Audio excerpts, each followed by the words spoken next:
এই গানটা মনে করেন আগামী 31st নাইটে বাংলাদেশের ঘরে ঘরে এমন বাজা বাজবে যে আপনার মাথা ধরে যাবে। প্রচন্ড মাথা ব্যথা করছে। এই গান শুনে দেশবাসীর যত মাথা ব্যথা করবে, এই গানের প্রডিউসার তত বেশি মাল কামাবে। খালি মাল কামামু। তো এত অপেক্ষার পর রিলিজ হয়ে গেল জাহের আলভী এবং জেরিন খানের প্রেমের নদী সং। পালানের কাজ করলে তো বোন পালাতেই হবে। এত বড় বাজেটের একটা গান রিলিজ করলো, অথচ এই গানের প্রডিউসার আমার মতো একজন রোস্টার কিবরিয়ার সাথে যোগাযোগই করলো না। আমারে মাফ করে দেন হুজুর। মাপ চাই কোনো লাভ হবে না। এই গান নিয়ে এখন আমি রোস্টিং ভিডিও বানাবো, ডিসিশন ফাইনাল। সেন্ট্রি ওকে হাজতে বন্দি করো। আরে পুলিশ কাকা, একটু মজাও করবে দিবেন না নাকি? এত সুন্দর একটা গান নিয়ে কেউ রোস্টিং ভিডিও করে? ভালো কথা। এই গানে কিন্তু ভিলেনের চরিত্রে অভিনয় করেছেন আমাদের সবার প্রিয় শিবা শানু। এই গানের মধ্যে শিবা শানু বিড়ির মতো মোটা একটা কি জানি টানতেছিল, ওইটা আমি কোনোদিন বাস্তবে দেখি নাই, তবে হ্যাঁ একটা ইংলিশ সিনেমায় টানা দেখছিলাম।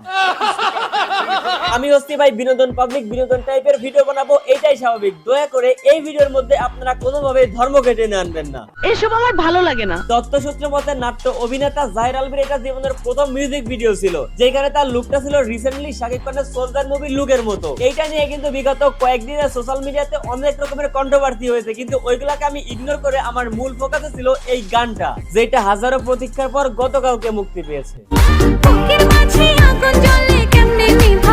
একটা ইন্টারেস্টিং বিষয় হচ্ছে, আমার কাছে যতটুকু খবর এসেছে, এই গানের যে মডেল রয়েছে জেরিন খান, তিনি নিজেই নাকি এই গানের প্রডিউসার। তাহলে একজন প্রডিউসার যখন নিজেই নিজের গানে একটা পারফরমেন্স করে, তখন তার পারফরমেন্স তো এমনই হওয়া উচিত।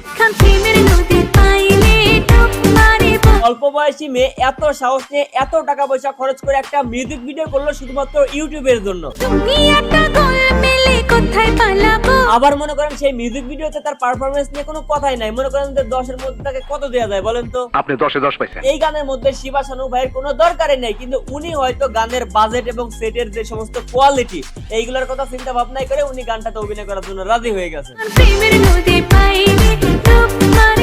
গানের বেস খেয়াল করছেন, 31st নাইটে এবার এলাকা কাঁপাবে।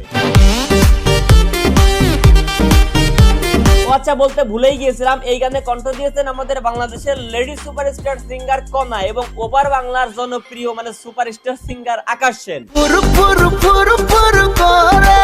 আকাশের প্রত্যেকটা গানের মধ্যে কিন্তু আলাদা একটা ভাইব পাওয়া যায়, যেটা কিন্তু এই গানের মধ্যেও ছিল।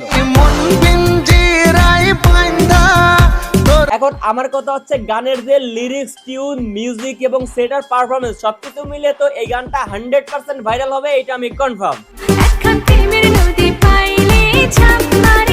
কিন্তু আমার কথা হচ্ছে, এই যে এত বড় আয়োজন করে এত টাকা পয়সা খরচ করে একটা গান বানানো হলো শুধুমাত্র ইউটিউবের জন্য, এখন এই টাকা কি ভাই উঠবে? আচ্ছা, এই বিষয়ে ডিরেক্টর মালিক আফসার ভাই আপনি একটা ভবিষ্যৎবাণী করেন তো। এই ভবিষ্যৎবাণী কি আমি করতে পারি? আমি কি জ্যোতিষী? আমার মনে হয় এই গানটার ভিউজ যত বেশি হোক না কেন, এই গানের বাজেটের টাকা উঠবে না। তাহলে এত বড় বাজেটের গান বানিয়ে কি লাভ জলিল ভাই? What is love? লাভ হচ্ছে জেরিনা পাই একটু পরিচিতি পাইলো। ইস, মিথ্যে কথা। লাভ হচ্ছে তাদের যারা ইউটিউবে ড্যান্সিং ভিডিও বানায়। Shut up.